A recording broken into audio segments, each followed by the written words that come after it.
Oi, e no vídeo de hoje vamos falar sobre doenças do couro cabeludo. E eu havia falado sobre esse assunto lá no Instagram. Se você não me segue, te convido a me seguir. E falei um pouquinho sobre uma das doenças do couro cabeludo por falta de lavagem do cabelo. E o pessoal gostou. E aí eu fiz uma enquete se o pessoal gostaria que eu falasse sobre isso. E aí teve bastante gente falando que sim. Então lá no Instagram eu já comecei a falar sobre o assunto e vim trazer esse assunto para o YouTube também. Então se você já gosta desse vídeo, já gosta desse tema, já gostou desse tema, então te convido a ficar até o final. Tem muita coisa, muita informação interessante e realmente necessária. Porque se você está passando por isso ou conhece alguém que está passando por doenças do couro cabeludo, fica até o final que você vai ver, você não vai se arrepender. Pode até te ajudar a salvar o seu cabelo, tá bom? Vamos comigo?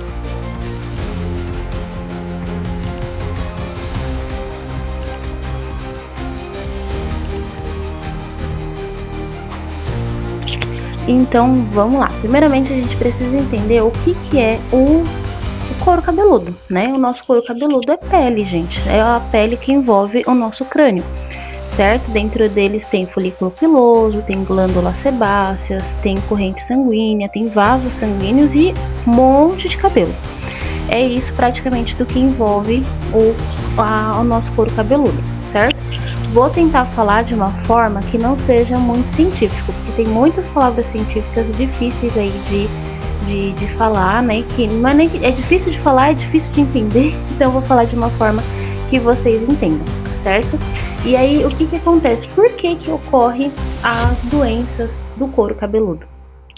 Que eu acho que é o mais importante, mais interessante de saber. Muitas vezes é ocorrido por excesso de oleosidade no cabelo. Foi por isso que eu fiz o primeiro vídeo lá no Instagram falando da lavagem do cabelo. Então, excesso de oleosidade no cabelo, genética, fungos, micose, tudo isso pode gerar doenças que a gente chama de patologias da pele e pode gerar as doenças do couro cabeludo. Sabendo disso, a gente vai começar a falar sobre as doenças, certo? Pode ser que esse vídeo fique num vídeo só, como pode ser que eu faça a parte 2. Aí vamos ver se ele vai ficar muito longo, tá bom? Informações, porque eu tô meio rouca.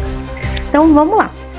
Dermatite seborreica. Dermatite seborreica é uma enfermidade do couro cabeludo mais prevalecente em adultos, jovens e adultos, certo? É uma inflamação crônica e ela gera umas camadas grossas no cabelo que ela lembra bastante a caspa.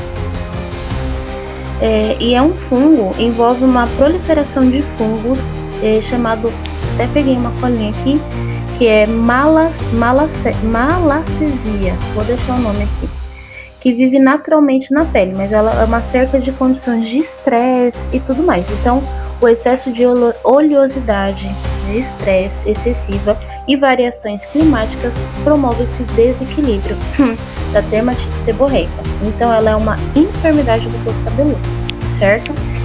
Então, quais são os sintomas? Você vê como tem umas palavrinhas difíceis ali? Os sintomas são coceira persistente, vermelhidão, descamação oleosa de cor amarelada esbranquiçada. A presença de caspa, frequentemente sinal mais visível, ou seja, parece uma caspa mais forte, mais grossa, e ela se prolifera ali com excesso de oleosidade no couro cabeludo. Oleosidade, estresse, a questão climática também tem bastante sintomas referente a isso. E aí tem os tratamentos. Gente, quando a gente fala de tratamento, não sou médica, não sou dermatologista, tá? Eu sou cabeleireira. Então, tudo que eu estou falando para você tem base científica, tudo bonitinho. Porém, você precisa consultar um dermatologista. Se você está passando por isso, você precisa consultar um dermatologista. Mas eu vou falar aqui por cima, tá bom? Os tratamentos consistem em shampoos medicinais com ingredientes como cetaconazol, sulfato de selênio, ácido salicílico ou piritonato de zinco. Em alguns casos também corticoide. Mas tudo isso com a orientação médica, certo? Uma outra também doença, uma outra patologia é a psiroide. Gente, essa palavra é difícil. É psoriase no couro cabeludo. Psoriase, ela parece uma escama de peixe. Ela fica como se fosse uma camada grossa. Então, o que é a psoríase do couro cabeludo? É uma doença inflamatória crônica, certo? Ela não é contagiosa, ela é causada por uma resposta exagerada do sistema imunológico. Ela faz com que as células da pele se renovam muito rápido, mais do que o normal. É tudo aquilo, né? Tudo que é em excesso faz mal. Então é praticamente isso, é o excesso de renovação da pele. E aí faz com que apareçam placas e escamas no cabelo. Literalmente placas mais espessas, tá bom? Parece tipo escama de peixe. E elas são placas avermelhadas, cobertas por escamas brancas ou prateadas. Tem uma coceira intensa, uma descamação da pele, uma sensação de queimadura e dor, certo? E tudo que eu tô falando aqui pra vocês, gente, se porventura você tá passando por alguma coisa assim, ou você conhece alguém que esteja passando, corra atrás de um dermatologista, gente, não deixa passar, é só, não é nada, não sei o que, passa um creminho e não resolve, fica com aquela aflição. Gente, tem solução, tem tratamento, corra atrás de tratamento, tá bom? A psoríase não causa queda permanente, calvície, porém pode haver uma queda temporária, né, devido à inflamação intensa e coçar excessivamente. E o que causa a psoríase, né? O que acontece para a pessoa ter essa psoríase? Então é estresse, infecções, traumas do couro cabeludo, eu tô olhando para baixo como eu falei, mudanças climáticas, então uma série de coisas que pode acontecer de ter essa inflamação no couro cabeludo. E aí é feito um diagnóstico, tem tratamentos, né, onde são usados shampoos medicinais, loções, medicamentos com vitamina D, fototerapia, existe tratamento. Então é isso que eu quero que você entenda. Se você estiver passando por isso, ou conhecer alguém que tem algum caso do que eu estou falando, tem tratamento. E aí a gente vai falar sobre a foliculite, gente. Eu acho que esse vídeo vai dar uns 2, 3 vídeos, parte 2, não sei. Vamos lá. Mas antes de eu falar sobre a foliculite, eu quero por que eu fiz esse vídeo? Porque muita gente, como eu já falei, né, eu trato de cabelo, eu sou cabeleireira, e o que acontece?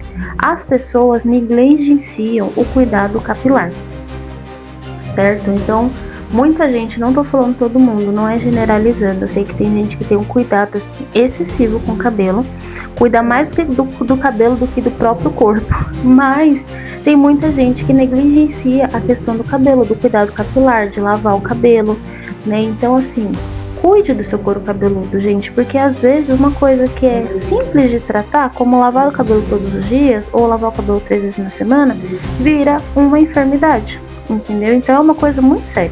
Então por isso que eu resolvi fazer esse vídeo como um alerta, né? E como uma orientação, porque tem muita gente que às vezes não sabe, né? Nunca ouviu falar ou já ouviu falar e não sabe se tem tratamento, enfim. Mas vamos lá.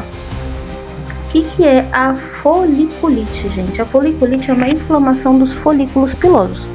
Então, para vocês entenderem o que são os folículos pilosos, né? Os folículos, eles são como se fossem uns canos, literalmente, como se fossem uns canos aonde sai o cabelo, certo? E aí quando esses canos eles estão entupidos, aonde nasce a foliculite, então nasce bolinhas vermelhas, bolinhas avermelhadas. Então assim, é quando o folículo piloso ele está entupido por excesso de oleosidade, por excesso de alguma coisa, ele chega a dar pus no cabelo, certo? Mas principalmente excesso de oleosidade.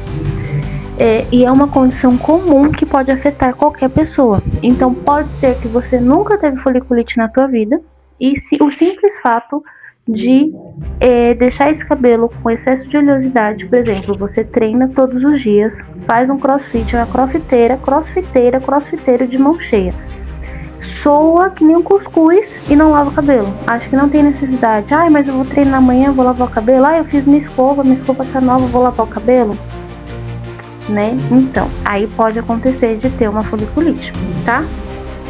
Quais são os principais sintomas? Pequenas bolinhas avermelhadas ao redor do fio, espinhas com pus, coceira, dor, sensibilidade. Então, assim, traz bastante desconforto.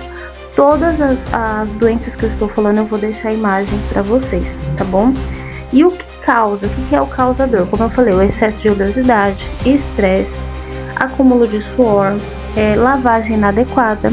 Eu vou fazer um vídeo para vocês sobre lavagem do cabelo, porque sim, gente, tem muita gente que lava o cabelo, mas não sabe lavar o cabelo direito. E a lavagem inadequada pode sim dar doenças no cabelo. Excessos de bonés, produtos que irritam a pele, né? Então, assim, tudo que entope, às vezes, dormir de cabeça molhada, pode dar fungo, pode dar um monte de coisa, certo? E a foliculite faz cair o cabelo? Sim, aí é uma inflamação que pode cair, também ter uma queda temporária, tá bom? Na maioria dos casos, quando a inflamação é tratada, o cabelo volta a crescer. Mas se porventura você já passa por essa foliculite, já tem bastante tempo e nunca tratou, aonde caiu pode ser que não nasça mais cabelo. E tem tratamento com shampoos medicinais, antibióticos tópicos, antifúngicos, medicamentos anti-inflamatórios e etc. E como previne tudo isso, gente? Para você prevenir doenças do couro cabeludo, gente, é cuidar desse cabelo, lavar muito bem o cabelo, não ter preguiça de cuidar do cabelo, gente. Quem tem cabelo não pode ter preguiça, entendeu? Cuidar do cabelo é algo essencial.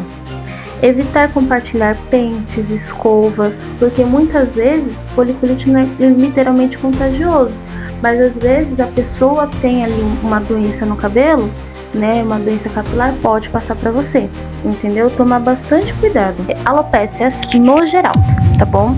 E aí vai ser um resumão aqui para vocês entenderem, porque eu acho uma coisa interessante e aí a gente fala de uma forma geral, num contexto geral.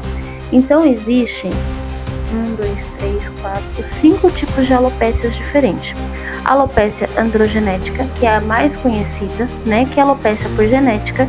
Então, se o seu papai teve alopécia, é carequinha, perdeu os cabelos, então possivelmente alguém da família vai ter alopécia, sendo homem ou mulher, porque é genético, certo? Aí a gente tem alopécia cicatricial, é quando ocorre uma cicatriz no cabelo, uma inflamação no couro cabeludo, onde destrói os folículos pilosos e faz com que esse cabelo caia, certo? Aí a gente tem a alopécia areata, que é o que eu ia falar no começo, né? A alopécia areata é uma doença autoimune em que o corpo ataca os folículos pilosos, certo? Gerando falhas e redemoinhos. Sabe, essa alopécia areata, ela é bem assim diferente, porque a pessoa ela perde cabelo como se fosse um buraco, certo? Não, tem mais uma. O eflúvio telógico é a queda difusa e acentuada, ligada ao estresse físico e emocional. Muita gente tem esse eflúvio. Muitas clientes que chegam até mim que falam que tá tendo queda de cabelo. Aí a gente vai perguntar, tá passando muito estresse? Eu tô passando muito nervoso, gente. Estresse deixa a gente careca. Às vezes a gente tem que mandar alguém, às vezes, né? Plantar coquinho. Enfim, voltando. E a alopécia por tração, minhas amigas aí que fazem muitas tranças no cabelo, né? Às vezes puxam, ou aquelas meninas que fazem muito penteados vixe Jesus, essas daí que você sabe, puxa muito o cabelo, certo? Pode ter a alopécia. Tá bom, meus amores? E é isso, meu Brasil. Vou ficar por aqui, senão o vídeo vai ficar muito longo, vai ficar muito gigantesco, né? E, enfim, se você gostou do vídeo, me fala, não esquece de curtir, comentar, compartilhar e compartilhe com alguém que você veja que precisa saber todas as informações, que são informações válidas. Então, observa, então toda a coisa que você vê que é estranho no seu cabelo, né? Você observa, vai no dermatologista, tá bom? Não saia tomando remédio por si mesmo, não se mediquem. Vai no dermatologista. Eu não sou dermatologista, gente. Eu sou cabeleireira que gosta muito de informação. Sempre vou correr atrás de informação para trazer o melhor aqui para vocês. Tá bom? E é isso. Um grande beijo, fiquem com Deus e até a próxima. Me conta aqui qual é o próximo vídeo que vocês querem ver por aqui, tá bom? Fiquem com Deus e tchau!